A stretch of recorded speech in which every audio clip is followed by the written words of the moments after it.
U.S. President Donald Trump is threatening to destroy the small boats that the Iranians are using to mine the Strait of Hormuz. This is coming after such small boats were used by Iran's paramilitary Revolutionary Guard to seize 2 cargo ships passing through the strait. That strait in peacetime sees about 20% of all crude oil and natural gas pass through it, but since the Americans and the Israelis launched this war on Iran back in February, Tehran has maintained a chokehold on that international waterway. Now, Trump's threat comes as U.S. forces also seized a second oil tanker associated with Iran's oil trade out in the Indian Ocean between Sri Lanka and Indonesia. Now, this ship had been previously sanctioned by the U.S. Treasury over being part of what's known as the Iranian Shadow Fleet, which is bringing that sanctioned crude oil out of Iran and into Asian markets, particularly into China. Iran has not responded to either Trump's threat or this latest seizure, but Iran has insisted that it will maintain the closure on the Strait of Hormuz. Now, all this is coming as ceasefire negotiations between the United States and Iran were supposed to happen this week but failed to materialize. Iran insists that it will not attend any ceasefire talks until the United States ends its blockade on Iranian ports targeting Iranian ships, and for its part, America insists that it will not attend any peace talks until Iran opens up the Strait of Hormuz to international traffic. So all this together, it really has drawn questions about whether we'll see any negotiators back at the table anytime soon in Pakistan's capital, Islamabad. But as these attacks at sea continue, that's really put this ceasefire under new strains and drawn question into whether or not we could see a return to active combat. State-licensed medical marijuana is being reclassified as a less dangerous drug. In a historic shift, President Donald Trump's acting attorney general signed an order making the change on Thursday. The order doesn't legalize marijuana under federal law, but it does change the way it's regulated. It also gives licensed medical marijuana operators a major tax break and eases some barriers into cannabis research. Acting Attorney General Todd Blanche said the Department of Justice was delivering on President Trump's promise to expand Americans' access to medical treatment options. It's a major policy shift, long sought by advocates who say cannabis should never have been treated like heroin by the federal government. But critics say the Trump administration's order sends a confusing message about marijuana's harm to the American public. And there are still lingering racial disparities of federal marijuana criminalization. The Trump administration's declassification does nothing to repair damage done to communities that bore the brunt of criminalization at its height in the 1990s and early 2000s. Welcome home. After a successful Artemis II splashdown, NASA is looking ahead to its 2028 goal, landing a crew on the lunar South Pole. But the agency is far from the finish line. A NASA Inspector General report warns historic testing schedules could delay the new spacesuits for that mission until 2031. However, the manufacturer and agency administrator, Jared Isaacman, say they're confident new procedures will have the suits ready in time. We showed the world the moon again, and we showed humanity Earth again. Isaacman appeared before a House committee on Wednesday to defend President Trump's proposed NASA budget for next year. It prioritizes human spaceflight programs such as Artemis, but includes major cuts to science funding. We believe that we are at a time now where industry is maturing capabilities. This week, the agency sent the core rocket stage for next year's Artemis III launch on its way to the Kennedy Space Center in Florida. Astronauts on that mission will practice docking the Orion spacecraft with lunar landers from both SpaceX and Blue Origin. But over the weekend, the New Glenn rocket designed to carry Blue Origin's lander failed to deliver a commercial satellite to the correct orbit. They've been doing a good job with us and talking and sharing data. I'm confident that they will learn from what they just saw. NASA officials say they're optimistic Blue Origin will resolve the problem in time for Artemis III. In Atlanta, Jonathan Seri, Fox News.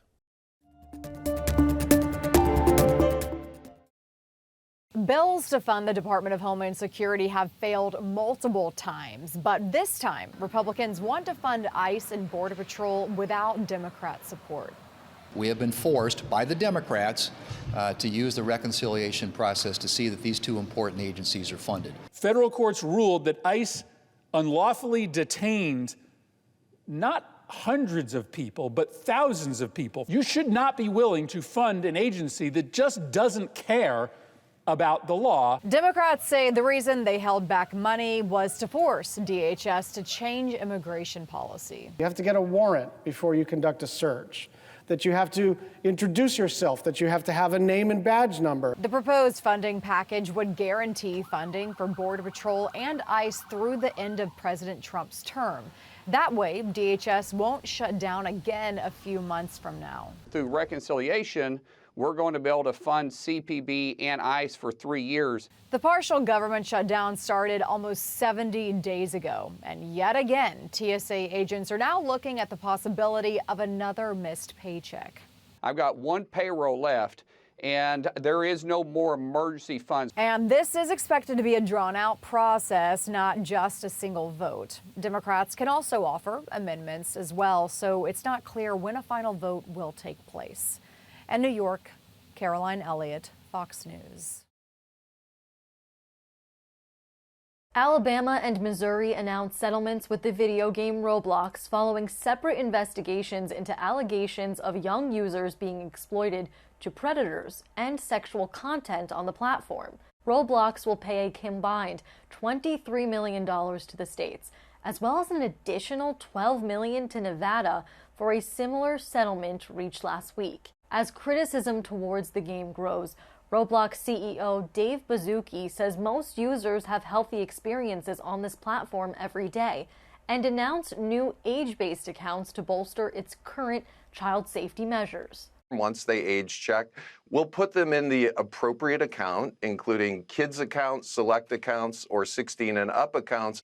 Meanwhile, a broader call for youth safety measures across the entire tech industry is taking place on Capitol Hill. It's time for Congress to pick. Are they going to pick big tech or are they going to pick families of America?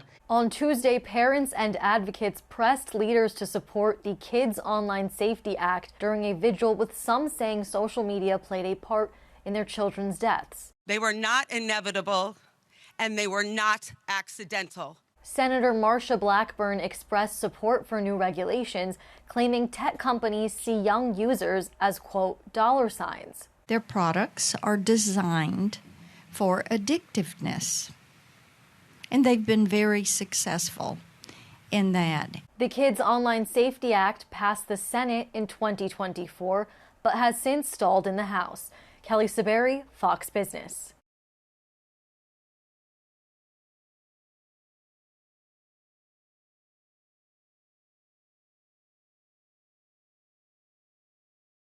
We tried to save your house.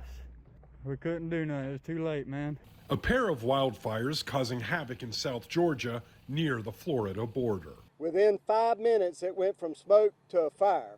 So just understand, this thing is a very dynamic situation that's changing in a matter of moments if the wind kicks in a certain way. The Pineland Road fire and the Highway 82 fire seen here have scorched thousands of acres and destroyed dozens of structures, including homes. We're pulling in resources from the state of Georgia for long-term recovery group support so that we're able to start working through the issues for those that have lost everything. Smoke from the wildfires is affecting air quality hundreds of miles away in Atlanta, and the blazes have led the Georgia Forestry Commission to issue its first ever mandatory burn ban in state history. Life safety and taking care of the social fabric for those that have been impacted by this fire is a huge priority for this county. That includes Twin Rivers Baptist Church in Brantley County, which handed out meals to area residents in need. I just felt like we needed to do something, and that's what our community does. Like, we give back, we help each other.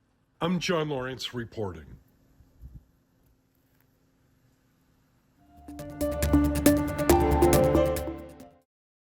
A recall issued for cantaloupe sold by Florida distributor Ico Farms due to a potential risk of salmonella contamination. The recall impacts approximately 8,300 cartons shipped between December and January. States where the potentially contaminated cantaloupes are sold include Pennsylvania, Florida, California, and New York. Officials urging folks to check your freezer in case you save some. The early bird gets a great table. A new report finds early dinner reservations are a growing trend among New Yorkers. Open Table says 6 p.m. is now the most popular time for dinner reservations, and that could be inching even earlier, with 5 p.m. reservations up 20%. Experts say the trend is aligned with living a healthier lifestyle centered on a good night's sleep and drinking less alcohol. And speaking of booze, the average price of a cocktail in America is now more than $13. That's got nearly a third of the 1,000 people surveyed by Zappy saying they now pre-drink to avoid paying higher prices at venues. Drinkers are trading tips on how to sneak alcohol into events, often gravitating toward mini-sized bottles. CJ Papa, Fox News. Despite advances in continued research, it remains a disease without a current cure. Alzheimer's and other dementias cause cognitive decline, but there are ways to reduce risk of developing the disease. Americans 9 in 10 say brain health is as important as physical health, yet only 9% say they know a lot about how to maintain it. In a national report, the Alzheimer's Association says many risk factors linked to later cognitive decline emerge in midlife around ages 40 to 64. It's identified as a critical time to adopt healthy habits that may help future brain health. That's when we start to worry about our cholesterol, our blood pressure, our sleep, our stress levels. And it's really at that time that there are things we can do to manage those things that may affect our brain health long term. There are 10 healthy habits that may help your brain. First, protect your head from injuries. Wear a helmet, seatbelt, and headgear during sports, and prevent falls, especially for older adults. Next, challenge your brain and stay in school. Both can have short and long-term brain benefits. Healthy lifestyle choices also help. Get regular exercise, eat right, be smoke-free, maintain a healthy weight, and stay socially engaged. Also, manage medical conditions like diabetes and high blood pressure. Finally, get good quality sleep. It's not one thing or another, but it's actually bringing those things together and starting to make small changes as you can to really get to that place of having the activities that are going to benefit your brain health long term. For Health Minute, I'm Mandy Gaither.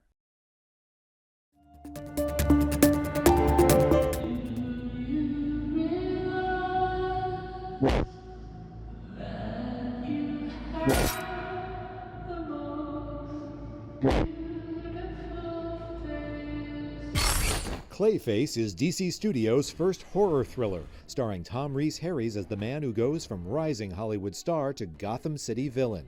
The Batman-adjacent movie hits theaters October 23rd. People speak of Robin Hood, tell us stories. They're all lies. Hugh Jackman stars in The Death of Robin Hood. The iconic outlaw gets a chance for salvation after a lifetime of crime and murder. The thriller arrives in theaters June 19th. Have you been horribly injured by a product made by the Acme Corporation? It's not your fault. There's probably someone to blame. Name of the case is Coyote versus Acme. Rather violently switching gears, here's your first look at Coyote versus Acme, with Will Forte as a lawyer just as hapless as his client, and John Cena as the lawyer for the massive company with the combustible product line. The live-action and animation hybrid explodes in theaters August 28th. Meep Meeping in Hollywood, I'm David Daniel. This year, I plan on winning it all. Easier said than done for Isla Gordon and her fractious family in Season 2 of Running Point. Hey, what's up, sis? I'm back. So, you're okay working under me? Yes. Look, I'm a different person now. What the hell was that? It's really nice to see how every character starts to come into their own the second season with ideas and knowing who they are better. Bring the pain. That's not fun. We just get to be ourselves more so because I feel like we know our characters better. The writers are now even writing more so to like the actors. I think it's so insane this year how much fun and all the crazy hijinks that we get into. It's so fun. Are you kidding me? We're at Def Jam 2. But I want to talk about the person everyone wants dead. Isla Gordon. Why would they use that photo? Why is your posture so bad? Do you have scoliosis? I feel so lucky I get to work with all of these people and then we get given such fun material, and we go to work every day and we challenge ourselves to make each other laugh as hard as we possibly can. Don't worry, I've got this. Oh, ow! In Hollywood, I'm David Daniel. People still treat me like the total mess I used to be.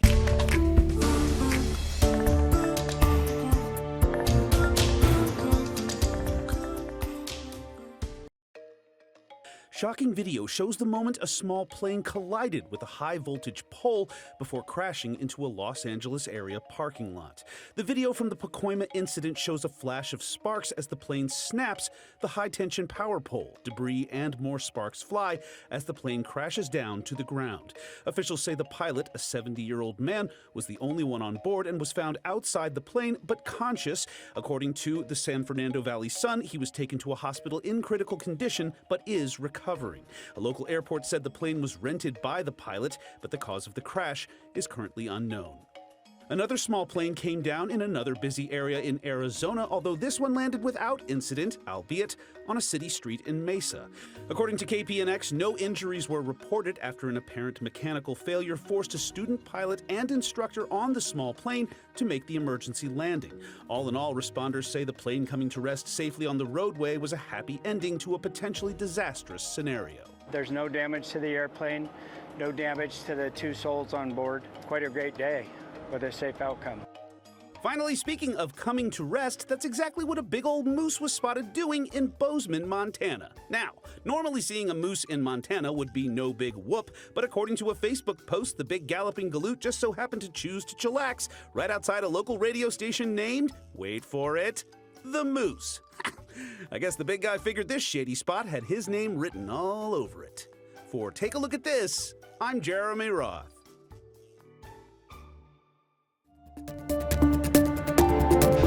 There's more to Fox 54 Plus with the Locked On Podcast Network. From the Tide to the Tigers, from college teams to pro, the Locked On Podcast Network gives you insights and analysis you just can't find anywhere else. These kids, they want to play. But I don't think so. I think it was Chad Baker Mazzara. Locked On Sports, streaming every day of the week and right here on Fox 54 Plus.